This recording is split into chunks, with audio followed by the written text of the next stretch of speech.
배제고등학교와 그 강주일고 야구 경기장에 벌어진 일, 저는 심각한 상황이라고 생각을 하는데요. 스타벅스에서 일어났던 일이 다시 다른 형태를 띠채는 이 사태는 사회적 차별과 혐오라는 맥락에서 심각하게 문제 삼을 수밖에 없는 그런 사안인 것 같습니다.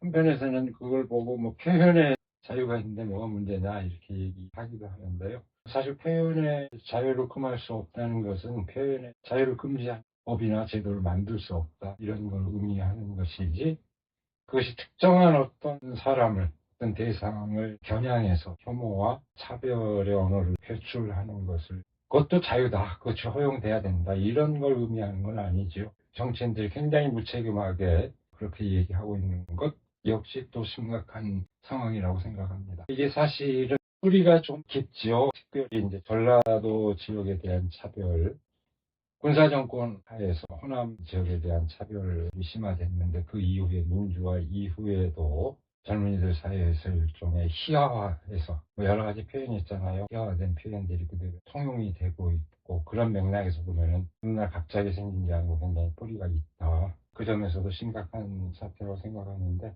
뒤에서 이런 일들이 아무렇지 않은 일인 듯이 학생들 사이에서 일어났을까?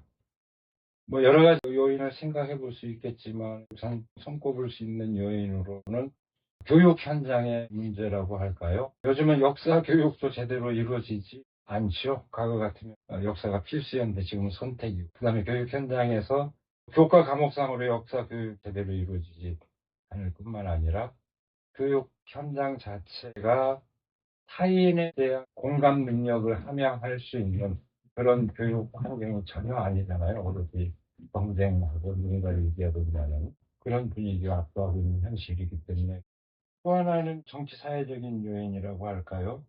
특히 정치인들의 발언이 갖는 그 폐해가 굉장히 심각하다고 생각합니다. 공적인 활동을 하고 책임을 져야 되는 정치인들이 공공연한 자리에서 상대를 비방하거나 헐뜯는 이런 말들을 아무런 그 어떤 책임감 없이 내뱉었을 때, 그것이 사회 전반으로 미치는 영향이 어떨 것인가. 청소년들이 뭘 보고 배우겠습니까?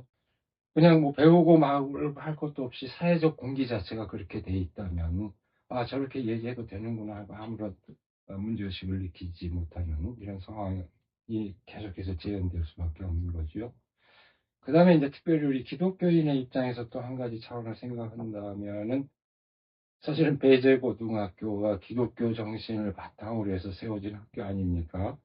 그런 점에서 어떤 기독교 신앙의 전도라고 할까, 뒤집어진 현실, 이런 문제 차원도 생각해 볼 수 있을 것 같은데, 원래 아펜젤러가 그 학교를 세웠을 때, 선교사들이 세웠을 때 국가적 지원까지 받기도 했죠. 너도 나도 오려고 하니까 이제 교훈으로 내세운 게, 큰 사람이 되려고 하든 남을 섬기는 사람이 되라. 크게 되고자 하면 남을 섬기라. 이런 섬김의 정신을 일종의 교훈으로 내세웠던 학교인데, 그런 정신은 싹 사라지고, 지금도 배제고등학교 가면 이승만 동상이 서 있다고 그러죠. 그야말로 참혹한 국가폭력의 장본인이자 민주주의를 압살한 독재자의 치적만 기려지고, 사실 그 출신에 굉장히 훌륭한 사람들이 많음에도 불구하고 그 사람들은 다 가려지는 그런 상황.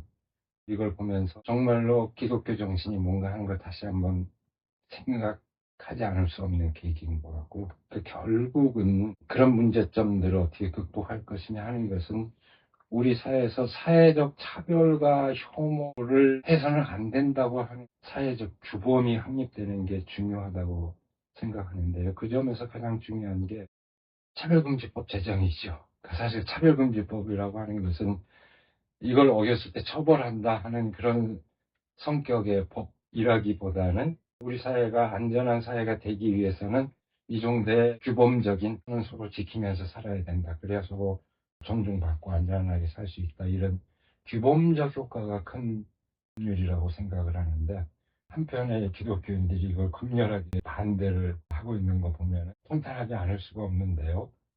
우리로서는 오히려 정말로 기독교 신앙의 본연의 그 뜻을 구현하기 위해서는 그런 기준을 우리 사회에 확립하는 것이 굉장히 중요한 과제로 삼는 게 마땅하다고 생각합니다.